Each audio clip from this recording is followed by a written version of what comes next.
Welcome to another Walter Football video. I'm Charlie Campbell, Senior Draft Analyst, the most accurate mock drafter in the world.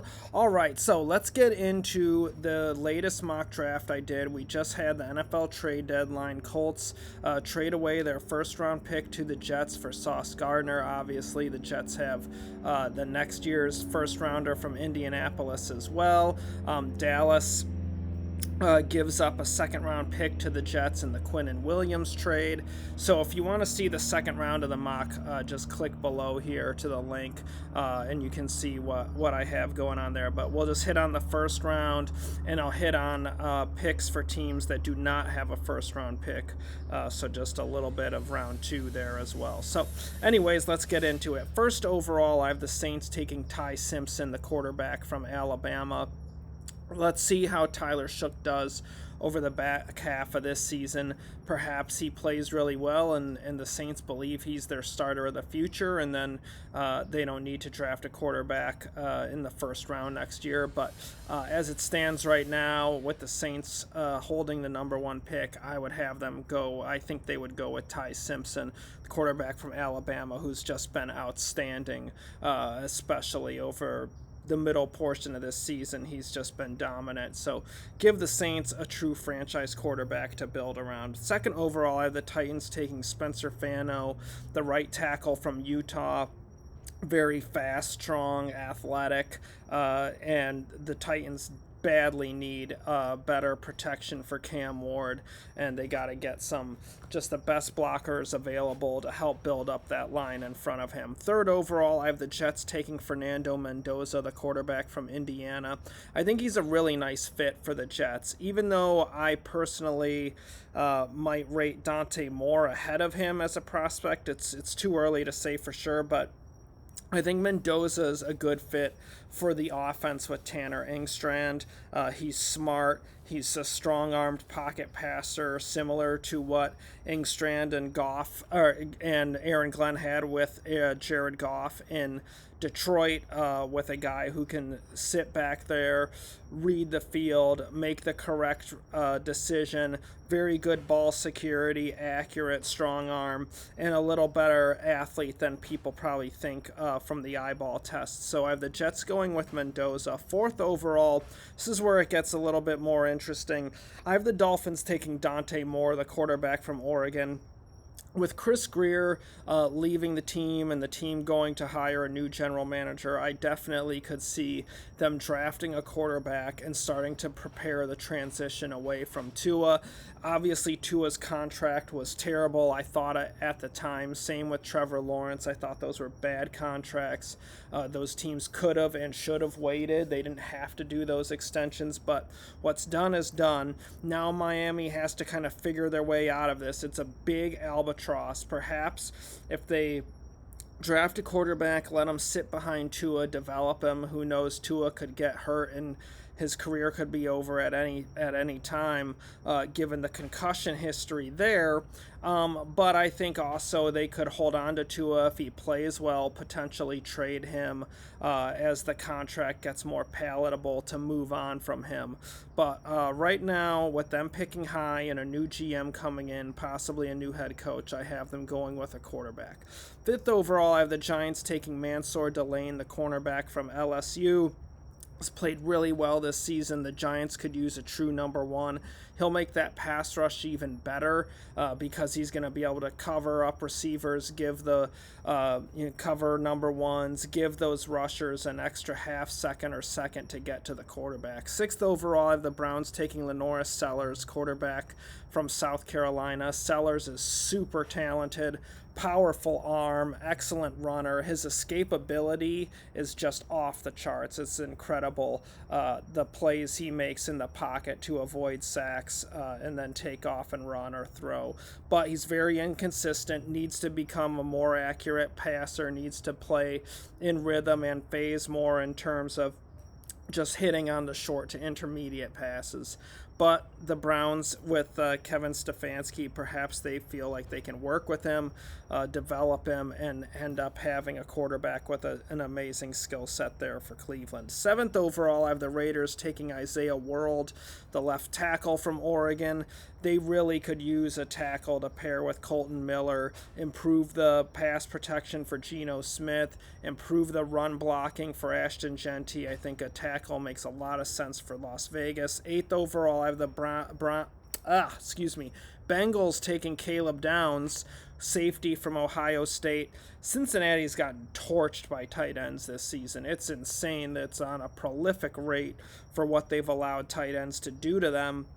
And to me, that Cincinnati defense and the team has not been the same since Jesse Bates left and went to Atlanta, and also DJ Reader leaving in free agency. That defense has not replaced those guys. Downs would be an excellent replacement for Bates, would really help them when against their divisional opponents in Baltimore and Pittsburgh, and then Cleveland with Judkins and the tight ends there like Harold Fannin. So I definitely think that's a great fit for Cincinnati.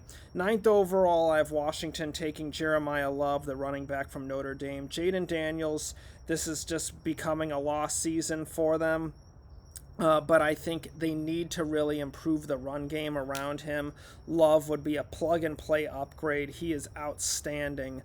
Just such a dynamic runner, excellent receiver, very good blocker, tough and gritty. I just think he'd be a great fit for Washington, and this would help Jaden Daniels a lot, give them a more consistent ground game and better down and distance situations. 10th overall, I have the Ravens taking David Bailey, the edge rusher from Texas Tech, give them an edge rusher to pair with Mike Green.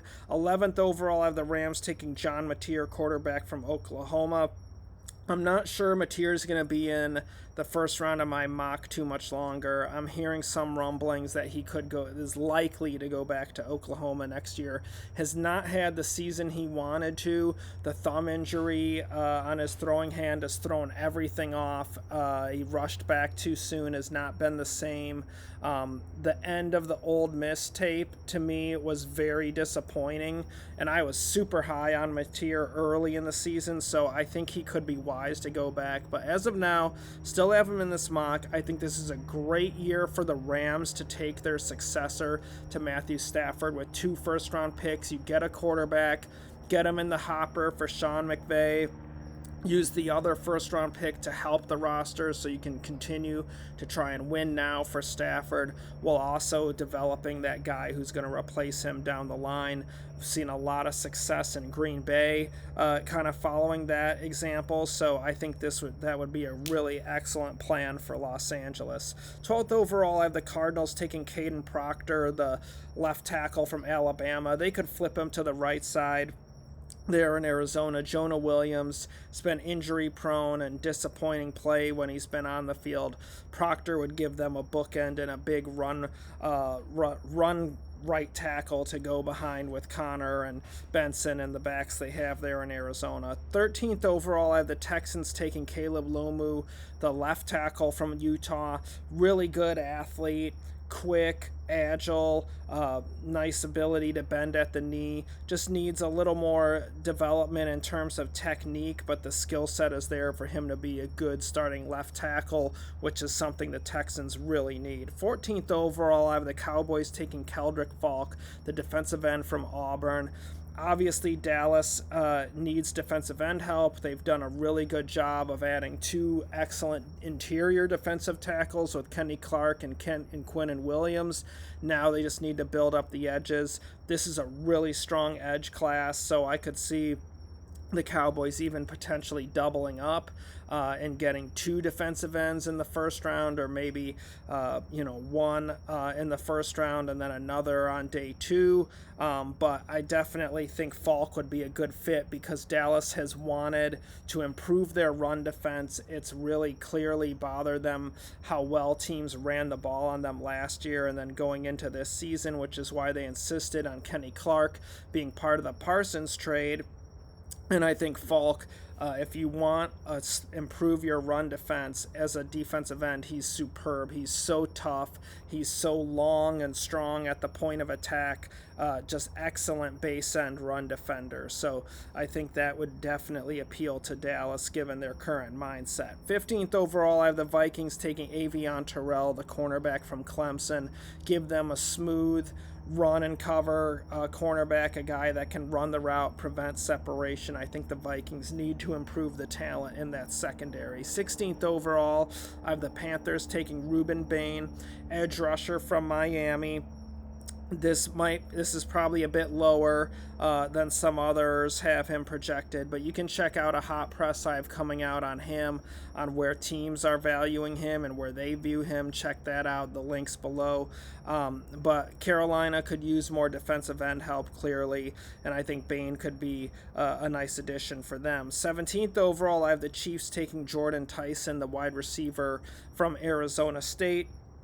Give them a consistent kind of short to intermediate part of the field receiver, just a possessional receiver who has some acceleration and some quickness to get open. I think that would be a nice add there for the Chiefs in that offense. 18th overall, I have the Bears taking Peter Woods, the three-technique defensive tackle from Clemson.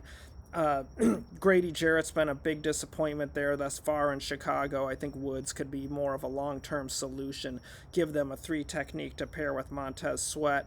19th overall, I have the Browns taking Denzel Boston, the wide receiver from Washington. Give them a big outside receiver, a guy who's dangerous in the red zone. Could be a really nice help for their rookie quarterback next year. 20th overall, I have the Steelers taking Brandon Cisse, the cornerback from South Carolina. Pittsburgh obviously needs a lot of help at cornerback. I think Cisse would be a really good fit in that defense. If you want to check out Hot Press there, I did on him about a week ago, and how he's really come on with NFL teams, and he's becoming a hot prospect with them. Interesting player.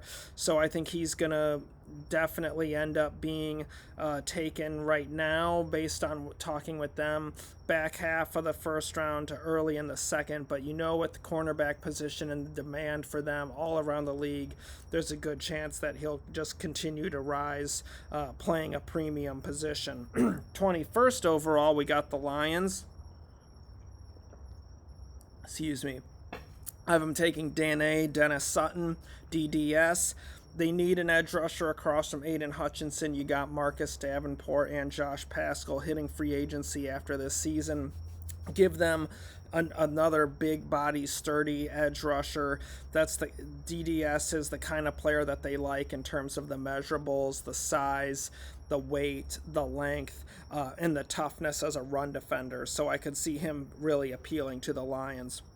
22nd overall, I have the Chargers taking Jermod McCoy, cornerback from Tennessee. He's been hurt this season, but his tape from 2024 is so good. I still think he has a shot at being a first-round pick. The Chargers could use more long-term answers at corner across from Cam Hart. I think McCoy's a good fit in their defense. All right, now 23rd overall, I have the 49ers taking Jude Bowery, the left tackle from Boston College. It's going to be interesting to see kind of where he shakes up medically. Just had an injury against Notre Dame, but 49ers, I think they really need to start adding some youth to that offensive line. I think Bowery could come in and start and compete to start at a few spots, but be the long-term replacement for Trent Williams. 24th overall, I have the Cowboys doubling up at defensive end and taking Zion Young from Missouri. Another big defensive end, but one that has some speed and juice off the edge. Really impressive against Alabama a few weeks ago. So I could see the Cowboys doubling up at D end and really putting together a talented defensive line with two young edge rushers and the veterans they got on the inside. 25th overall, I have the Bills taking Amari Washington, the defensive tackle from Oregon. Really freakish skill set with this guy. I think he could be a really nice value later in the first round or early second round. Big time upside, really has untapped potential that I think the Bills could work with. give them a big body on the inside to pair with Ed Oliver. 26th overall, I have Seattle taking Carnell Tate, the wide receiver from Ohio State.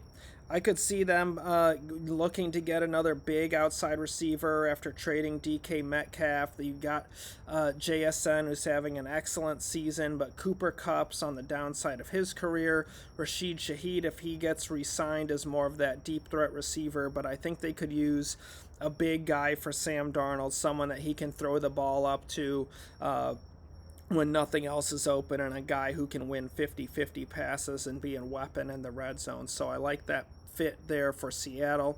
27th overall, I have the Rams taking Will Lee, the cornerback from Texas A&M. Really good skill set, player with a lot of upside. I think the Rams need more long-term answers at cornerback.